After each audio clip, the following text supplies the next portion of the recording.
আচ্ছা, ISL officially on hold, তার মানে কি আইএসএল হবে না? এই জন্যই কি অনেক দল ডুরান্ট খেলছে না? আপডেটটা ঠিক কি কি মনে হচ্ছে আইএসএল এর ভবিষ্যৎটা ঠিক কোথায়? Welcome to our new episode of MBFT, যেখানে আমরা অনেক জিনিস নিয়ে রাউন্ড আপ করবো। থাকবে আইএসএল নিয়ে আপডেট, ডুরান্ট কাপ নিয়ে আপডেট, সিএফএল নিয়ে আপডেট এবং মোহনবাগানের ট্রান্সফার সিজন নিয়ে একটা ছোট্ট রাউন্ড আপ। তো আপনাদের আশা করি ভিডিওটা ভালো লাগবে। রিকোয়েস্ট করবো ভিডিওটা পুরোটা দেখবেন। নমস্কার, আমি প্রবুদ্ধ। আজকে একটু আইএসএল নিয়ে প্রথমে কথা বলা যাক। এর আগে আমরা এরকম একটা শর্ট ভিডিও বানিয়েছিলাম যখন নিউজটা আনঅফিসিয়াল ছিল, যে আইএসএল হোল্ড হয়ে যাবে। এফএসডিএল বলে দিয়েছে বাকি ফ্র্যাঞ্চাইজিদের, সেটাই অফিসিয়ালি এফএসডিএল অ্যানাউন্স করেছে কয়েক দিন আগে, গত সপ্তাহে। এবং স্বভাবতই আমাদের ফ্যানদের মনে চিন্তার অন্ত নেই, কেননা আমরা তো ক্লাবদের খেলা দেখার জন্য মুখিয়ে থাকি। সেখানে যদি দেশের প্রাইমারি কম্পিটিশনটাই না হয়, তাহলে তো আমাদের চিন্তা হবেই। একটু বিষয়টাকে লজিক্যালি যদি ভাঙা যায়, তাহলে আপনাদের কাছে বিষয়টা অনেকটা ক্লিয়ার হবে। আপনারা সবাই জানেন, এপ্রিল বা সম্ভবত এপ্রিলেই সুপ্রিম কোর্টের একটা নির্দেশিকা আসে, যেখানে আদেশ দেওয়া হয় এআইএফএফ এবং এফএসডিএল আপাতত এমআরএ নিয়ে কোনো নেগোসিয়েশনে যেতে পারবে না। এবং যেটুকু আমরা খোঁজ নিয়েছি, যে কারেন্ট ডিলটা এফএসডিএল এর সাথে আছে, সেটা তো ডিসেম্বরে এক্সপায়ার হচ্ছে, আমরা সবাই জানি। এটা ডেটটাও আমি সোশ্যাল মিডিয়ায় একটা রেপুটেবল জায়গায় দেখলাম, 8 ডিসেম্বর 2025, অর্থাৎ 8ই ডিসেম্বর কারেন্ট ডিলটা এফএসডিএল এর সাথে এআইএফএফ এর এক্সপায়ার হয়ে যাচ্ছে। তো এফএসডিএল যে স্টেটমেন্টটা দিয়েছে, ওরা বলেছে যতদিন না আমরা ক্ল্যারিটি পাচ্ছি আমরা লিগ করার জায়গায় নেই, যেটা লজিক্যাল। কারণ একটা দেশে সর্বোচ্চ লিগ ডিসেম্বর মাসে শেষ হতে পারে না, সেপ্টেম্বরে চালু হয়ে 3 মাসের মধ্যে টপ লিগ হয় না। এটা সিএফএল না, এটা দেশের টপ কম্পিটিশন, দেশের টপ প্লেয়াররা খেলে, দেশে আসা টপ ফরেনার্সরা খেলে। এবং এখান থেকে এএফসি চ্যাম্পিয়ন্স লিগ 2-তে খেলার জন্য টিমেরা পার্টিসিপেশনে যায় এবং এখান থেকে কোয়ালিফিকেশন হয়। তো এফএসডিএল যেটা করেছে, ইটস জাস্ট আ স্টান্স, যেটা ওরা না করলেও সেই বিষয়টাই হতো, কারণ ডিসেম্বরের মধ্যে লিগ কমপ্লিট হতো না। তো সেহেতু এফএসডিএল একটা প্রেশার ট্যাকটিক্সের জন্য ঘোষণা করে দিয়েছে ISL is on hold. AIFF স্বভাবতই চাপে পড়েছে এবং পরের দিনেই এআইএফএফ এর স্টেটমেন্ট এসে গেছে যে আমরা এবং আমাদের স্টেক হোল্ডাররা আইএসএল এর লং টার্ম ফিউচার দেখতে চাই, সেজন্য আমরা সব রকম পদক্ষেপ নেব। তো একটু যদি ভেঙে দেখা যায় বিষয়টাকে, আমাদের যেটা ওপিনিয়ন কি হতে পারে। এই সপ্তাহের শেষের দিকেই সুপ্রিম কোর্টে শুনানি আছে, আপনারা সবাই জানেন, বা শুনানি আর নেই, রেদার রায় আসবে, যেখানে সম্ভবত নতুন কনস্টিটিউশন অ্যাপ্রুভ হবে এবং এই বিষয়টাকে নিয়েও কিছু কথা সুপ্রিম কোর্ট বলবে।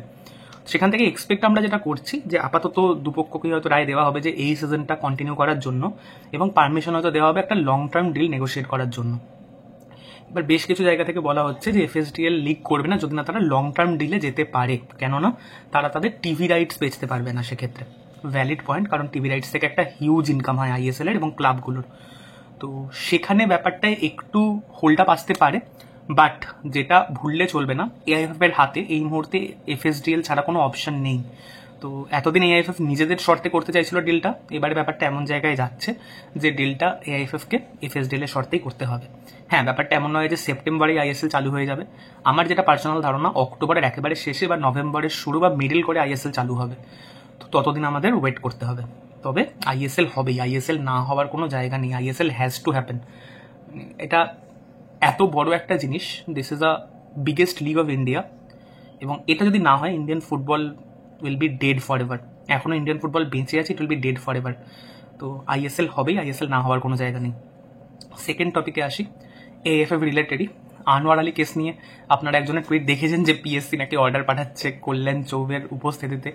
তো এটা নিয়ে আমাদের কাছে কোনো আপডেট নেই, বাট আপনারা ওয়েট করুন। হোপফুলি এটা কোনো আপডেট আমি দিচ্ছি না, আমি টুইটটার বেসিসে আমার ইনটুইশন বলছি, হোপফুলি খুব তাড়াতাড়ি হয়তো আমরা আনোয়ার আলীকে নিয়ে কোনো আপডেট পেলেও পেতে পারি।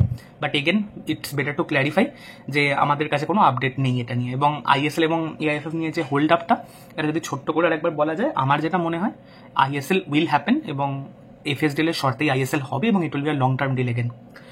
সেকেন্ডলি সিএফএল নিয়ে কিছু কথা। ক্যালকাটা ফুটবল লিগ খেলছে মোহনবাগান, আপাতত 4 ম্যাচে 7 পয়েন্ট পেয়েছি আমরা, 2টি জয়, 1টি ড্র, 1টি হার।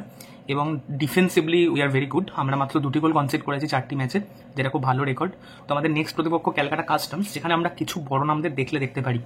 দীপেন্দু বিশ্বাস, কিয়ান নাসিরি, সুহেল আহমেদ ভাট, গ্ল্যান মার্টিন, যেনারা প্র্যাকটিস করছেন সিএফএল স্কোয়াডের সাথে। এদের ম্যাচের মধ্যে কোনো না কোনো স্টেজে ইনভলভমেন্ট দেখা যেতে পারে এবং 19 তারিখের ডার্বিতে কিন্তু এদের ধরেই টিম সাজাচ্ছেন আপাতত দেগি কার্দোজো এবং মোহনবাগান ম্যানেজমেন্ট।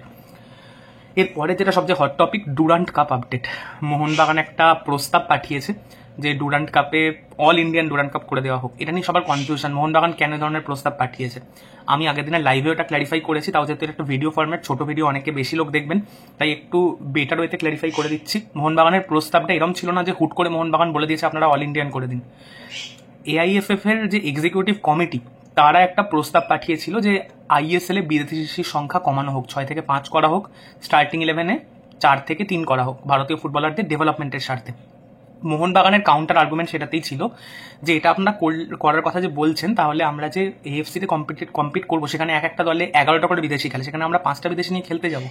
এএফসি যদি আপনারা ইন্ডিয়ান ফুটবলারদেরই প্রমোট করতে চান তাহলে আপনারা ডুরান্ট কাপ যে টুর্নামেন্টটা দেশের কাপ কম্পিটিশন না, যেখান থেকে এএফসিতে কোনো পার্টিসিপেশন নেই, সেই টুর্নামেন্টটাকে আপনারা অল ইন্ডিয়ান করে দিন ভারতীয় ফুটবলারদের স্বার্থে, তাদের গেম টাইমের স্বার্থে। মোহনবাগান এই গ্রাউন্ডেই প্রস্তাবটা পাঠিয়েছিল। এবার ডুরান্ট সেটা মানবে কি মানবে না সেটা পরের ব্যাপার, but it's better to clarify মোহনবাগানের প্রস্তাবের গ্রাউন্ডটা কি ছিল। এটা এরকম নয় যে মোহনবাগান নিজে শুরু থেকে সব বিদেশি খেলাবে না বলে হুট করে এরকম প্রস্তাব দিয়েছে। ইট ওয়াজ রেদার এআইএফএফ এর ওই যে এক্সিকিউটিভ কমিটির প্রস্তাবটা, সেটার একটা কাউন্টার আর্গুমেন্ট ছিল এটা মোহনবাগানের দিক থেকে, এবং মোহনবাগান আরেকটা লজিক দিয়েছিল তাতে যে ইন্ডিয়াতে খেলা বেস্ট ফরেনাররা আমার ক্লাবে খেলে, এটা সব ক্লাব এগ্রি করবে। সেটা থাকতেও আমি রাজি আছি আমার অল ইন্ডিয়ান স্কোয়াড ডুরান্টে খেলাতে, কিন্তু আইএসএল এ যেন বিদেশি না কমে, তাহলে এএফসিতে ইন্ডিয়ান ক্লাবদের প্রবলেম হবে। এবং এটা সব ক্লাব মোটামুটি এগ্রি করেছে বলেই খবর যে আইএসএল এ বিদেশি কমানোর জায়গা নেই। এবারে আসা যাক সবচেয়ে বড় পয়েন্ট, প্রি সিজন, যেটা নিয়ে আমরা আগের দিনের লাইভে বিস্তর আলোচনা করেছি। এবারে আমি যেটা বলছি এটা আমার ওপিনিয়ন না, এবার আমি জাস্ট অ্যাজ আ আপডেট হিসেবে এটা শেয়ার করছি। আমাদের ওপিনিয়ন নিয়ে আমরা একটা লাইভে ডিসকাশন রাখবো খুব শীঘ্রই, সেখানে আমাদের এমবিএফটির প্যানেলে সবার আলাদা আলাদা ওপিনিয়ন আছে, আমরা হেলদি একটা ডিবেট করবো, যেটা টেলিগ্রাম চ্যানেলে সৌমিকও গতকাল বলেছে। তো সেটার জন্য আপনারা ওয়েট করুন, সেখানে আমরা আপনাদের থটসগুলোই শেয়ার করবো নিজেদের মাধ্যমে। বাট আপাতত যেটা আপডেট, মোহনবাগানের এএফসি কম্পিটিশন চালু হবে মিড অফ দ্য সেপ্টেম্বরে, অর্থাৎ সেপ্টেম্বরের মাঝামাঝি, এবং মোহনবাগান থিঙ্ক ট্যাঙ্ক বিলিভস যে 1 মাস বা 40 দিন মতো pre season will be fair enough for the competition. তো আশা করা যাচ্ছে আগস্টের ফার্স্ট উইক বা হার্ডলি আগস্টের সেকেন্ড উইকের মধ্যে মোহনবাগানের ফুল স্কোয়াড কলকাতায় এসে যাবে এবং মোহনবাগান প্রি সিজন স্টার্ট করে দেবে। এখানেই আমরা প্রশ্ন করেছিলাম যে প্লেয়ারদের ফিটনেসের কি হবে, কারণ 1 মাসে ফিটনেস গেইন করা যায় না তা নয়, বাট ম্যাচ ফিট হতে যে টাইমটা লাগে তার আগে যদি প্লেয়াররাই আনফিট থাকে তাহলে তো সমস্যা। সেখানে আমাদের কোট আনকোট বলা হয়েছে যারা পুরনো প্লেয়ার, যারা অলরেডি এক্সটেন্ডেড বা যারা অলরেডি কন্ট্রাক্টে আছেন এবং যারা নতুন কন্ট্রাক্ট যাদের সাথে হয়ে গেছে, যারা যোগ দিচ্ছেন অ্যাজ নিউ প্লেয়ার্স, তাদের সবাইকে মোহনবাগানের টিম ডক্টরসদের দিক থেকে ইন্ডিভিজুয়াল ট্রেনিং প্রোগ্রাম দেওয়া হয়েছে, এবং তারা তাদের দেশে, তারা যেখানেই আছে, ভারতীয়রা ভারতে, বিদেশি যারা আছেন তারা বিদেশে, সবাই নিজেদের মতো করে নিজেদের ফিটনেস রাখার কাজ করছেন, তারা ইন্ডিভিজুয়াল ট্রেনিং প্রোগ্রামে কাজ করছেন। তো তাতে করে প্লেয়ারদের ফিটনেস গেইন করতে খুব সমস্যা হবে না বলেই মোহনবাগান বিলিভ করছে, এবং they are hoping 35 to 40 days will be fine. এবারে আমি আমার একটা ছোট্ট ওপিনিয়ন এখানে অ্যাড করবো, যেহেতু ডুরান্ট কাপের নকআউট স্টেজটাই হবে লেট অফ আগস্টে, আমি যদি খুব ভুল না হই মিডিল আগস্ট বা লেট অফ আগস্টে, মোহনবাগান যদি গ্রুপ স্টেজ থেকে ডুরান্টের পরবর্তী রাউন্ডে যায়, আই ফার্মলি বিলিভ, এটা আমার বিশ্বাস, এটা আপডেট নয় কিন্তু, 2 থেকে 3 জন ফরেনারকে অ্যাটলিস্ট আমরা ডুরান্টে খেলতে দেখবো, if not the full foreigner squad. তো আমাদের সেদিকে চোখ রাখতে হবে। এবারে যেটা নিয়ে আপনারা সবাই ওয়েট করছিলেন, ট্রান্সফার আপডেট। কিয়ান নাসির গিরি তো অফিসিয়াল হয়েই গেছেন, কিয়ান নাসির প্র্যাকটিসেও নেমে গেছেন। আপনাদের অনেকের প্রশ্ন বাকি ডিলগুলোর কি ভবিষ্যৎ, এরকমও কোয়েশ্চেন আমি দেখেছি যে টেকচাম অভিষেক সিং ডিলটা কি ভেস্তে গেল, এতদিন ওয়েট করতে হচ্ছে। তো না, সেরকম কোনো ব্যাপার না। রবসন রবিনহো, টেকচাম অভিষেক সিং, কিয়ান নাসির গিরি, এই 3 জন কিন্তু মোহনবাগানের ডান ডিল, এটা আমরা বহুদিন ধরে বলছি, আবারও বলছি, এই 3 জন আগামী মরশুমে মোহনবাগানের হয়েই খেলবেন, অন্য কোনো ক্লাবের হয়ে না। টেকচাম অভিষেক সিং এর ডিলটা হয়তো আমরা এই মাসেই অফিসিয়াল হতে দেখবো, এবং রবসন রবিনহোর ডিলটাও আমরা হয়তো এই মাসেই অফিসিয়াল হতে দেখবো। এবং যে ডিলটা নিয়ে সবার প্রশ্ন, মেহতাব সিং, এই ডিলটা নিয়ে কোনো লেটেস্ট ডেভেলপমেন্ট কিন্তু হয়নি। এই ডিলটা নিয়ে মোহনবাগান ডিলটা কোলাপস করে গেছে, মুম্বাই মোহনবাগান কথা বন্ধ করে দিয়েছে, এগুলো যদি কোথাও শোনেন সেগুলো ভুল, সেরকম কিছু হয়নি। বাট ডিলটা নিয়ে নতুন কোনো মুভমেন্টও হয়নি। আপাতত মুম্বাই, মোহনবাগান, মেহতাব সবাই আইএসএল এর লং টার্ম ফিউচারটা কি হয় সেটা জানার জন্য উদ্গ্রাহী। তার জন্য তারা ওয়েট করে আছেন এই সপ্তাহের শেষে যে হিয়ারিংটা হবে সেটার জন্য। সেই হিয়ারিংটার উপরে অনেক কিছু ডিপেন্ড করছে। আবার আমি ভুল করে হিয়ারিং বললাম, রেদার যে আপডেটটা আসবে সুপ্রিম কোর্টে সেটার জন্য, সেটার উপরে আইএসএল এর ফিউচার, লং টার্ম ফিউচার অনেক কিছু ডিপেন্ড করছে। মুম্বাই কিভাবে তার পরবর্তী সিজন প্ল্যান করছে সেটা ডিপেন্ড করছে। মোহনবাগানও ওয়েট করছে, কারণ তোমরা জানো অনেক ক্লাব যেমন কেরালা ব্লাস্টার্স তারা তাদের ফরেনারদের বলে দিয়েছে, যারা কন্ট্রাক্টেড ফরেনার তাদেরও, যে তোমরা ফ্রি টু সাইন এনিওয়ার, তোমরা ফ্রি এজেন্ট হিসেবে যেখানে খুশি চলে যেতে পারো।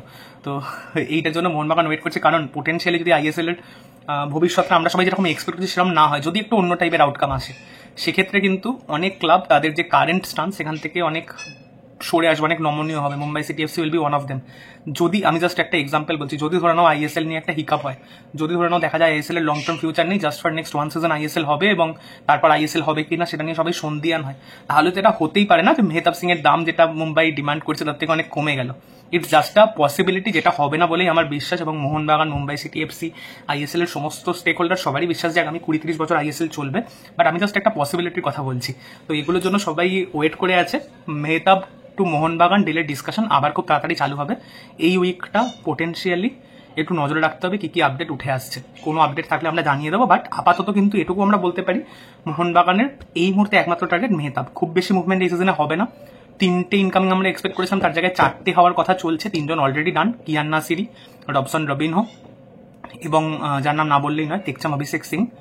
চতুর্থ নামটা মেহতাবকে করারই চেষ্টা করছে মোহনবাগান, এবং আপাতত মোহনবাগান মেহতাব ডিলটাতেই ফোকাসড। তো আমাদের তার জন্য নজর রাখতে হবে মোহনবাগানের অফিসিয়াল পেজের দিকে, আপনাদের নজর রাখতে হবে এমবিএফটির দিকে। কোনো এক্সক্লুসিভ আপডেট উঠে আসলে, কোনো ব্রেক থ্রু এলে আমরা সবার আগে আপনাদের কাছে পৌঁছে দেবো।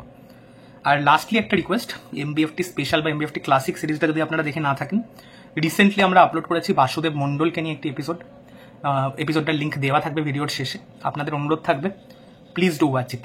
আপনাদের আশা করি ভালো লাগবে, খারাপ লাগবে না। এবং যদি এরকম ভিডিও আপনারা আরও দেখতে চান এমবিএফটির দিক থেকে, প্লিজ আমাদের ভিডিওটা লাইক করে দিন, চ্যানেলটা সাবস্ক্রাইব করে দিন, যাতে এরকম আরও ছোটো ছোটো ভিডিও নিয়ে আমরা আপনাদের কাছে পৌঁছতে পারি। সবাইকে অনেক ধন্যবাদ এমবিএফটির পাশে থাকার জন্য। আমরা 9000 সাবস্ক্রাইবার চেস করছি। যারা নতুন দেখছেন ভিডিওটা, প্লিজ সাবস্ক্রাইব করে দিন। সবাইকে অনেক ধন্যবাদ। জয় মোহনবাগান।